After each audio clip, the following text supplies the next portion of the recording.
This is Cat S53, and today I would like to demonstrate that you can check how much random access memory you have on this device. So first step is to reveal the developer options, which you can do by going into settings. Then you gotta enter the about phone category, and in here continuously tap at the build number until you will get the "you are now a developer" message.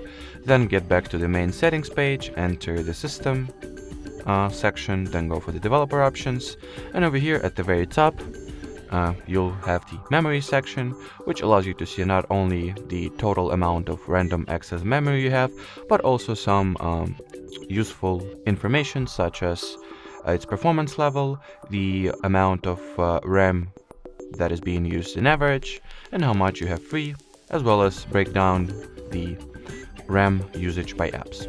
Alrighty, so that'll be it for this video. Thanks for watching, and bye bye.